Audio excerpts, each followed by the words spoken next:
Hello, and welcome everyone to the third interview of the Fuel Injection Podcast. Today we have Steven Scott on board. How's everyone doing? Good, thanks. How you doing? Pretty good, thanks. All right, so let's just kick it off. Where are you from, Steven?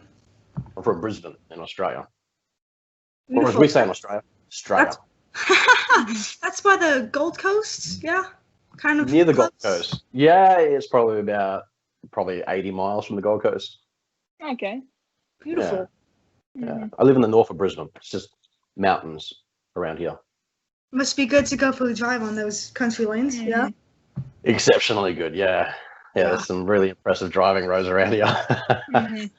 I bet. Definitely better than my city I have here. I just get to go city driving. It's not bad, but it's definitely not as good as a nice country lane. Yeah, it gets boring sometimes. Just straight road after straight road with a bunch of stop signs. It's not ideal if you have a E-type. Yeah, No. definitely not. Yeah. So, It's not so fun. It's not so fun if you get caught behind a slow person on a mountain road because there's no overtaking. Exactly. Like if you get behind a Volvo driver, that's it. You're behind a Volvo driver or a Camry, forget about it. Get behind James May and it just goes dug, dug, dug, dug, dug, dug, dug, dug, dug.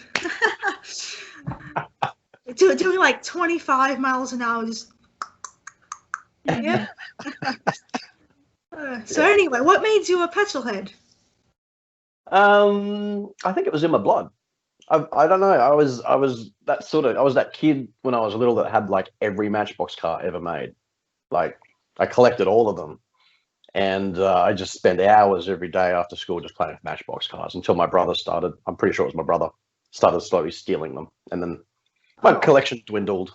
But then I grew up and I got real cars. So nice. I know I had hundreds of Hot Wheels cars just scattered all over the place. Some real, like I have a Shelby GT500 from my childhood, and some concept cars. I had a lot of cars. You still got them? I have like 5 or 6 I still have. The rest I have no idea. They're off the radar as far as I know. Put them in a shoebox. Keep them for as long as you can. Yeah. Because one day when you're like, you might be a granddad someday, you can pass them down to your grandkids. They might even be worth something. So, I wish I had kept more of my Matchbox cars. So, that's cool though. Shelby GT500. That's cool. Definitely fun to play with. Yeah. Yep. So, on Drive Tribe, most people know that you love your bikes. What made you a bike person? Originally I fell in love with the concept of being able to sit on top of a rocket. It's the power to weight ratio. And when I was a kid, I used to see motorbikes and be like, oh, motorbikes. And my parents were like, don't ride a motorbike. Never ride a motorbike. They're dangerous. They're a death trap, blah, blah, blah. And I think I got to about 20, 21, and I just realized I couldn't believe that anymore. I'm just like, nah, I got to ride a bike. I don't, anything's a death trap if you're not paying attention. But if you're doing something well, there's no reason why you can't enjoy it and still be safe.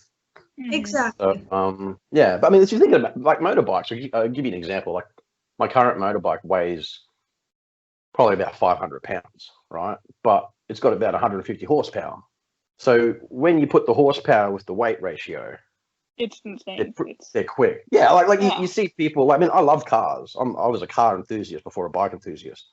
But when you see things like people talking about, like, oh, some brand new Ferrari does 0 to 60 miles an hour in like 3 seconds, and I'm like, almost every motorcycle does that. Yeah. Like my motorbike will do 100 kilometers an hour in the first gear. Wow. That is. Most cars won't do that. You have to go at least into like 4th or 5th to get that. Wow. Yeah. See, motorbikes are basically, not all of them, but some of them are basically performance machines. And they have race componentry in them. The suspension is derived from racing technology a lot of the time. Like your new R1s and Suzuki, your GSXRs and half your Ducatis, they're basically a race bike in a road format. Yeah. So they're quick. They're quick and they don't weigh anything. So yeah, it's like strapping yourself. It's like being a fighter pilot. You're putting your helmet on, you're putting your gloves on, you're getting your jacket on, you're getting all your gear like a fighter pilot would, and then you're sitting on top of this little rocket ship, and you're just flying. Yeah, and you're flying like 2 feet off the ground. You know, you're just like sitting, and it's I can't explain it. It's one of those things. You just you know it when you're. Yeah, I think it's probably one of those things you have to experience it to know like what that feeling is all about. Well, it's like the first time you drove your dad's E-Type Jack. Yeah. It's that sense of liberation. It's that sense of feeling free. Yeah, freedom. Yeah. And riding a motorbike is like that. It's like you're a bird because you're just soaring across the ground, and there's nothing around you. Like all that's around you is your helmet. There's no cage. There's no windows. You know, there's no roof. You're in it. You're in everything that's happening. Whether it's raining, you're in it. If it's cold, you're in it. When you're riding through the mountains and the scenery changes, you can smell the lantana. You can smell the different, the different flora, all the different plants, and you know it. So you're really in it. And I think that's what a lot of motorcyclists like about motorcycling is it's a very visceral, raw experience. Yeah. Mm-hmm. Yeah. And it also takes a lot of skill to drive one of them as quick as you probably do. I'll be honest, it doesn't take too much skill to actually operate a motorcycle. They're quite easy to function. Like everything's at your fingertips or at your toe tips.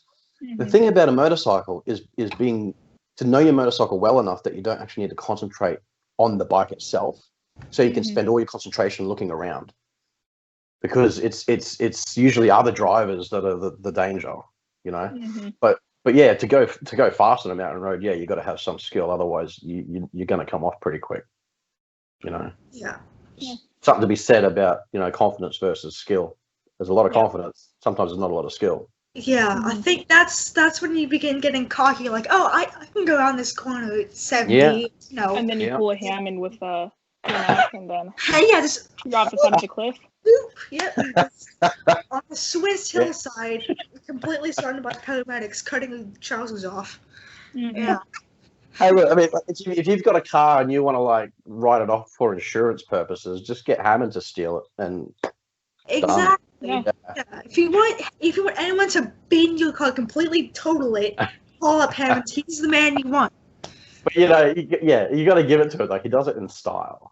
He does. He's very graceful with it. Yeah, he's like the Cary Grant. He's like the Cary Grant of crashing. And he does it so often that he's kind of known for it. So when he crashes, like, Hammond, rather than looking like an absolute idiot. Yeah, it's like, just another day at work, just crashed again. I have a theory about this. I suspect that sometimes he crashes on purpose just to get extra attention. Possibly. I don't think so, but that's always a possibility. he's feisty. He's out of the gates like a bull, and he's just like foot flat to the floor. I mean, if you look at racing car drivers, they're crashing if you watch Formula One, they're crashing all the time. Like every second race, some of the world's best Formula One drivers are still binning it. And because they're going so flat out the whole time.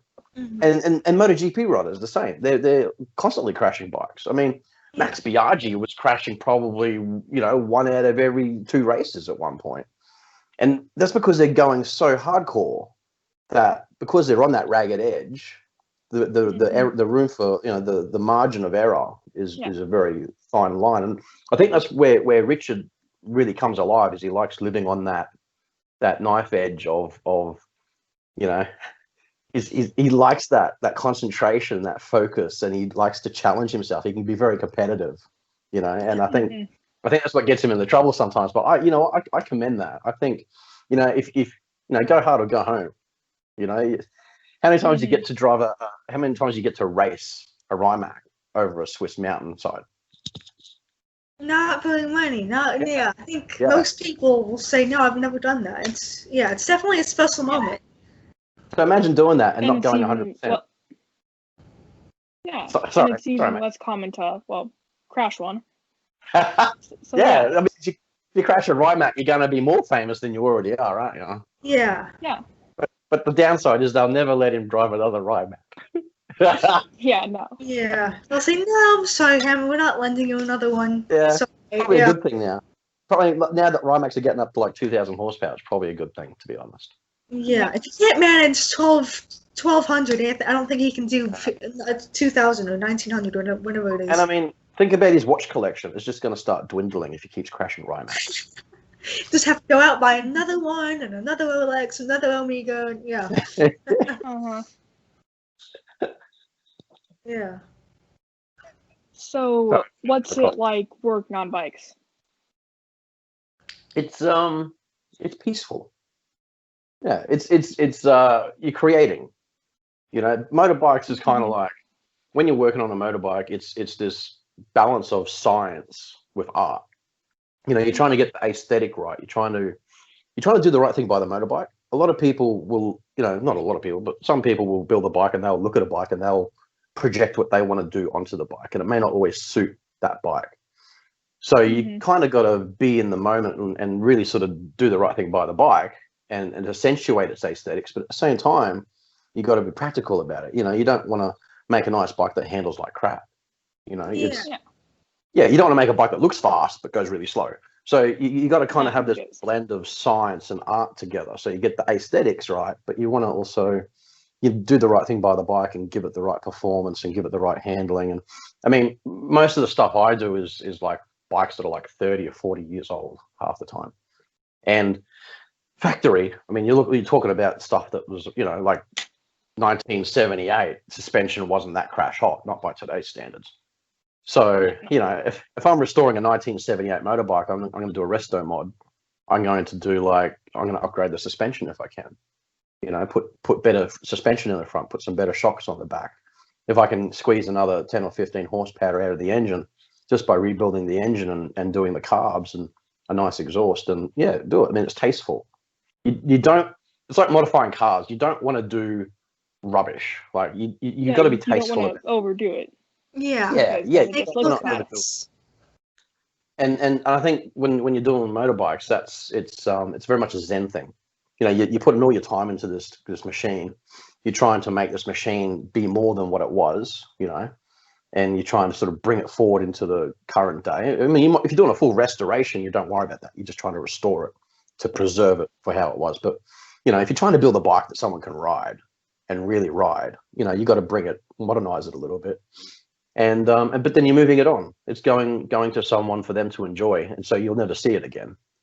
So there's this real Zen sort of philosophy to it, where you're putting everything into it and you're loving this machine, and then you're saying goodbye to it.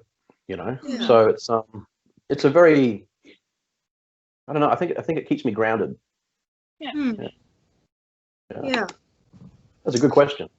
So you obviously enjoy working on cars and bikes. So do you have any like tips for people who may want to start doing that, or for people who like want to do it but don't quite know how to begin doing it? I think the best place to start is to first of all understand that anyone can do that stuff.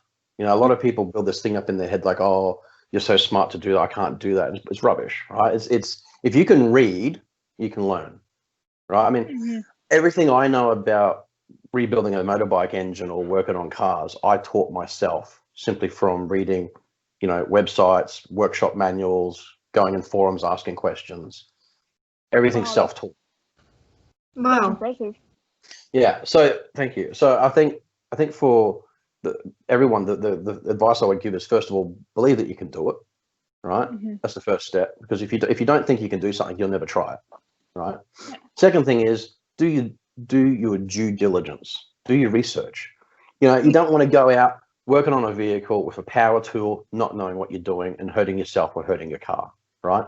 So take your time and learn. Read everything you can find. Like if you're gonna say you got a problem with your car, and you know, in my case, when I was younger, I didn't have a lot of money, so I couldn't afford to take my car to a garage all the time. You know, I had an old Sigma station wagon, Mitsubishi Sigma. I think you called it an Astron or something over in America, but I had an old station wagon. I used to do donuts in it and used to just flog the hell out of it, and I was always breaking stuff. So I'd just teach myself. So I went and got the workshop manual. This is what I would suggest to people. If you got something basic wrong with your car, like say, for example, you snapped your clutch cable, or your carburetor's playing up or something, or if you got fuel injection, don't worry about that.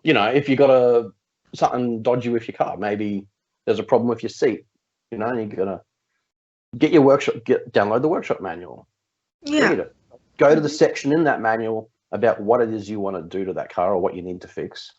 Go through it step by step, get all the bits and pieces you need, and just do it step by step, exactly like the manual says. And that's the way to teach yourself. That's the way to get there. But you got to start with small things first, and the less technical things first. And as you get your confidence up, you can start tackling big things. I didn't start by just building a motorbike engine.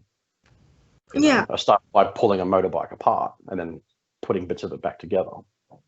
So that's what I recommend to people. Do your research, get into it, take your time, don't rush yourself, and at the same time, stay humble. Don't let your confidence exceed your ability.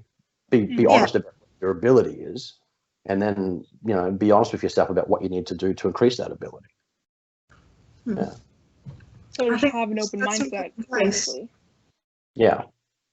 Exactly. Yeah, that's good advice. Sorry, Layla, what was that? Sorry. I was just saying that's good advice. I think most people, like, when I say, I want to work on bikes or cars, whatever, but I don't know how, and I just kind of get into this mode of I don't even know where to start. And then when you say, okay, get your manual, get some instructions, that kind of gives people a clear idea. It's it's very you have to learn that. There's the other edge to that same sword. It's a double-edged sword. So when you're working on vehicles, it's also, you've got to understand that there's times when it can become inherently dangerous. So, for example, I'm working on a motorbike. When you got, say you got your rear drivetrain, you got your chain coming off the engine, and your chain drives a sprocket on the rear wheel. Now, for example, if I'm not paying attention and I don't do a bolt up properly in that back section of the bike, is something going to go wrong when someone's riding it? You see, Mm-hmm. and this can cause an accident. If you're putting a car together and you're doing wheel bearing and you don't do your wheel bearing properly, say you don't use a proper torque wrench and you don't torque your bolts up to the right torque specifications, is that wheel coming off when you go around a corner? Is that wheel going to end up in someone's living room? So it's there's got to be an element of responsibility and diligence when you're doing these things. You've got to be paying attention to what you're doing, and do it. Yeah. You just have to learn the fundamentals before you start getting into these really big and time, just long projects. That's true, and that's very true. That's very true, Mason. And I think also the time we're living in, there seems to be this sense of impatience. Everyone's in a hurry. People want to run before they can walk, and I think that's where a lot of people fall down, is because they're 10 steps ahead of where they need to start, and they're just like, oh well, I can't do that, it's too complicated. It's like that typical analogy of the samurai master says to his student, if you can't do it slow, you can't do it fast. So you got to start slow, do the basics, work your way up. And I think that's, if you can't manage to do the basics to the best of the ability, how are you going to do the more advanced stuff? That's a good point. Yeah, that's good advice. Yeah. So, last question here. What gave you the idea for the Friday freeze frame? Because I think most people on Drive probably know you for those freeze frames each Friday, having little competitions. So, I was expecting a Saab question. Right. Okay. I thought you were going to throw something Saab at me.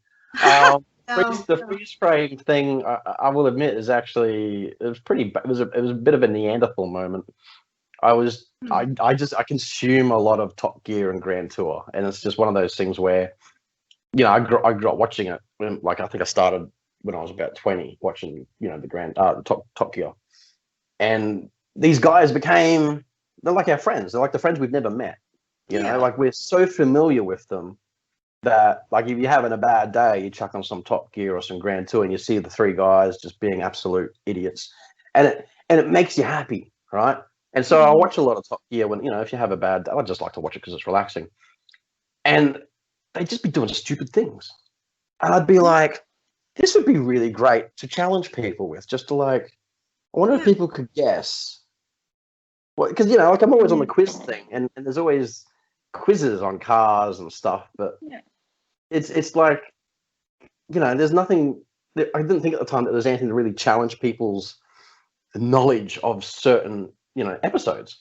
Yeah. You know, so I thought it was a good way to basically get people to challenge their memory, or to even just, you know, challenge their, you know, their knowledge of Grand Tour or Top Gear, you know, so they could, you know, pick a scene out of, you know, hundreds of videos, you know, then, yeah, and Layla keeps nailing them every time.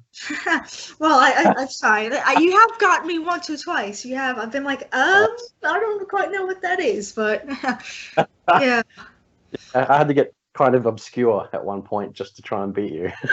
You successfully beat me. Congratulations. Yeah. I don't know. I don't know if the Friday Freeze Frame's that popular, but I just thought it'd be a bit of fun for people that sort of geek out on the Gear Grand Tour thing. Yeah, especially since a lot of people on Drive Tribe know Top Gear and they know Grand Tour, and that's probably how they came to be on Drive Tribe, is because they knew the three guys. So I think, it's a brilliant idea. Yeah. Oh, thank you. Thanks. Yeah. All right, well, I think that concludes the interview, so thank you all so much for watching. Please do like, comment, and subscribe, and we will see you next time. Thanks. All right.